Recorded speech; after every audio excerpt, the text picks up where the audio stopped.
విజయవాడలో ఏపీ డీజీపీని కలిసిన టీడీపీ నేతలు నంద్యాలలో జగన్ చేసిన వ్యాఖ్యలపై ఫిర్యాదు చేశారు. ముఖ్యమంత్రిపై జగన్ చేసిన కామెంట్స్ చట్టవిరుద్ధమన్న నేతలు ప్రతిపక్ష నేతపై సస్పెక్ట్ షీట్ తెరవాలని కోరారు. ఈ సందర్భంగా బుద్ధ వెంకన్న, వర్ల రామయ్యలు జగన్ చేసిన వ్యాఖ్యలపై తీవ్ర ఆగ్రహం వ్యక్తం చేశారు.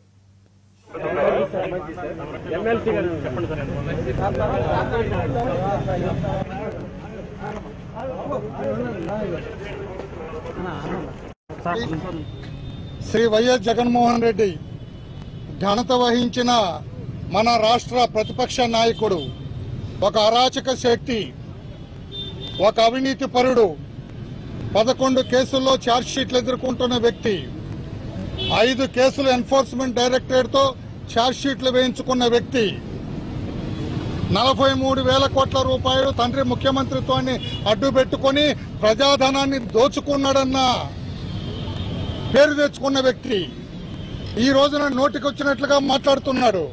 ఒక అరాచక శక్తిగా మారినాడు, ఒక విధ్వంసక శక్తిగా మారినాడు.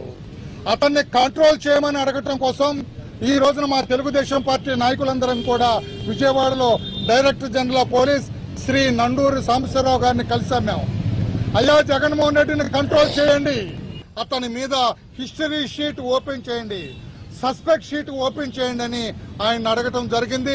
అరాచక శక్తులుగా మాట్లాడుతున్నారు. వాడిని చంపేయండి, వీడిని చంపేయండి, వీడిని కాల్చేయండి, వాడిని తొక్కేయండి అని మాట్లాడుతున్నాడు. అది ఒక రాజకీయ నాయకుడు మాట్లాడే భాష కాదు, ఒక రౌడీ భాష. నేను చదువుతూ మా విజయవాడలో బ్లేడ్ బ్యాచ్ మనందరికీ తెలుసు కదా, బ్లేడ్ బ్యాచ్ ఖల్నాయక్ ఎలా మాట్లాడతాడు, వాడిని కోసే వీడిని కోసే వాడిని వేసేయండి అంటాడు. ఈ రోజున బ్లేడ్ బ్యాచ్ లాంటి ఈ జగన్మోహన్ రెడ్డి రౌడీ బ్యాచ్ నాయకుడు జగన్మోహన్ రెడ్డి, అతను కూడా వాడిని వేసేయండి వీడిని వేసేయండి అని మాట్లాడుతున్నాడు.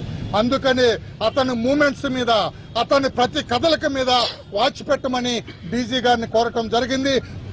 వైఎస్ జగన్మోహన్ రెడ్డి ఒక డ్రామా కంపెనీ నడుపుతున్నాడు. అది రాజకీయ పార్టీ కాదు. రాజకీయ పార్టీ అంటే ఆ నాయకుడికి ఒక సంకల్పం ఉంటుంది, ఆ నాయకుడికి ఒక ఆదర్శాలు ఉంటాయి, ఆదర్శాల ప్రకారం నడవాలి.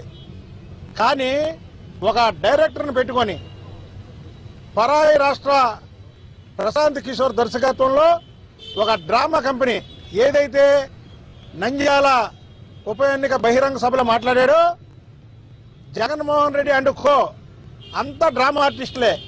నువ్వు కాలుస్తా అంటే మాకు కూడా మా నాయకుడిని అంటే మేము కూడా ఊరుకునే పరిస్థితిలో లేవు. అయితే మా నాయకుడికి కొన్ని సిద్ధాంతాలు ఉన్నాయి.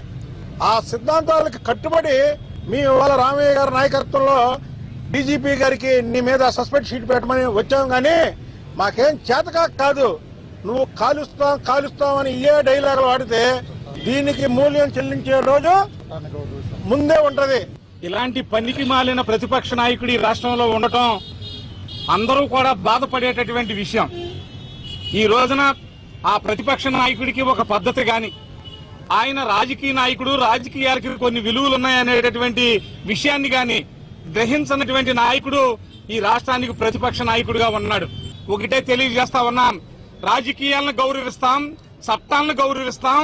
ఇవాళ ప్రజాస్వామ్యంలో ప్రజాస్వామ్య విలువలు పెంచడానికి పనిచేస్తాం.